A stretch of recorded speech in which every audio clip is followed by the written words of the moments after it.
साथियों, अब इस समय रात के तकरीबन 2 बजने को जा रहे हैं। 1:55 हो गया है। हमारा जो लास्ट का टॉपिक है साइको का, वो है अध्यापक की भूमिका एवं दायित्व। तो इसको हम शुरुआत करते हैं कि शिक्षा में अध्यापक की महत्वपूर्ण भूमिका होती है।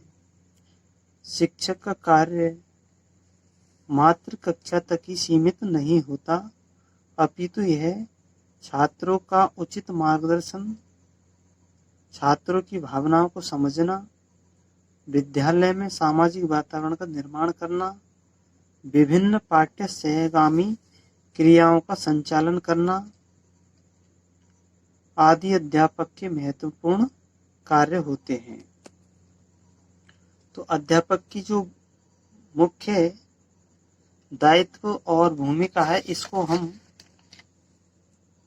6 बिंदुओं के अंतर्गत अध्ययन करेंगे। तो पहले हम 6 बिंदु पढ़ लेते हैं एक साथ। सबसे पहला है शिक्षण।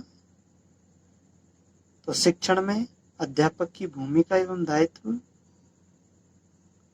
कुशल प्रबंधक के रूप में अध्यापक की भूमिका एवं दायित्व। मनोवैज्ञानिक रूप में अध्यापक की भूमिका एवं दायित्व। अनुदेशक के रूप में अध्यापक की भूमिका और दायित्व है। और मार्गदर्शक व परामर्शदाता के रूप में भी अध्यापक होता है। और छठा है समन्वयक के रूप में। तो अब हम इसके जो टॉपिक है इनका विस्तार से अध्ययन करते हैं। तो सबसे पहला है शिक्षण। अध्यापक को ईमानदारी, मेहनत, लगन तथा उचित शिक्षण विधि का प्रयोग कर कुशलता पूर्वक व कर्तव्यनिष्ठ भाव से शिक्षण कराना चाहिए। अध्यापक को कुशल प्रबंधक भी होना चाहिए, अर्थात उपलब्ध संसाधनों का कुशलता से प्रबंध करना चाहिए। इसके अंतर्गत 4 बिंदु आते हैं। सबसे पहले योजना का निर्माण करना, फिर व्यवस्था करना, नेतृत्व करना और नियंत्रण करना। तीसरा है मनोवैज्ञानिक रूप में। कक्षा में बालक विभिन्न भिन्नताओं को लिए हुए होते हैं, उनमें सभी प्रकार की भिन्नता पाई जाती है। अतः अध्यापक को एक मनोवैज्ञानिक होना चाहिए, उनकी सबकी भिन्नताओं को समझ करके शिक्षण कराना चाहिए। फिर अध्यापक की अनुदेशन के रूप में भूमिका।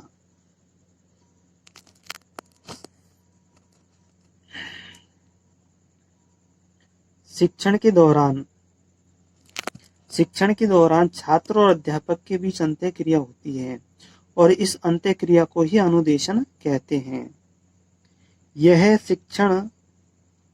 अनुदेशन शिक्षण में महत्वपूर्ण भूमिका निभाता है।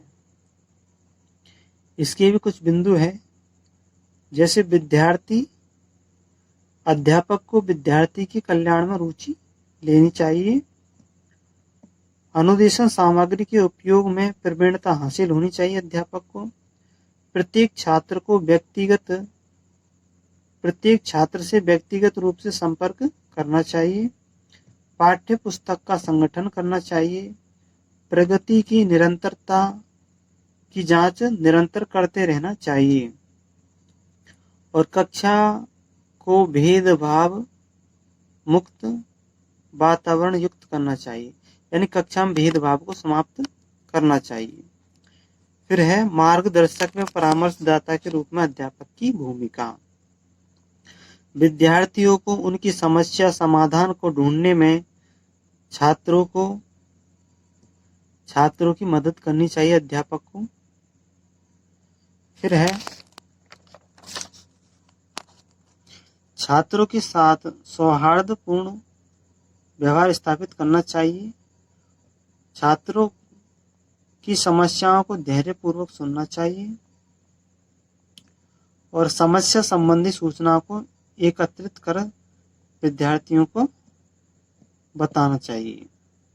और छात्रों में निहित क्षमताओं व योजनाओं की जानकारी छात्र में जो क्षमता है, जो योग्यता है, उसकी जानकारी छात्रों को बतानी चाहिए, यानी अध्यापक के द्वारा छात्र को बतानी चाहिए। वैकल्पिक समाधानों की विस्तृत जानकारी प्रदान कराना। फिर है लास्ट का समन्वयक के रूप में। तो अध्यापक का कार्य एक सामान्य व्यक्ति के रूप में होता है, क्योंकि उसे छात्र, शिक्षक, अभिभावक और विद्यालय के बीच संबंधित कार्य करने पड़ते हैं। और इसमें निम्न आते हैं समन्वयक के रूप में कि नवाचारों का परिचय अध्यापक को होना चाहिए, सामुदायिक परंपरा का ज्ञान हो, विषम परिस्थितियों में विचलित नहीं होना चाहिए और छात्र की जरूरत की जानकारी होनी चाहिए कि छात्र को किस चीज की आवश्यकता है।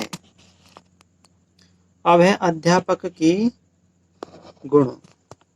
तो अध्यापक में निम्न गुण होने चाहिए कि उसका जो व्यक्तित्व है वो प्रभावशाली होना चाहिए अध्यापक का। अध्यापक में चरित्र संबंधी गुण होने चाहिए, गुणों से पूर्ण होना चाहिए। अध्यापक ज्ञान पिपासु हो, उसमें व्यवसायिक गुण होने चाहिए। निष्पक्षवादी होना चाहिए अध्यापक, और शोध कार्य में रुचि लेने वाला होना चाहिए। एक अध्यापक ही है जो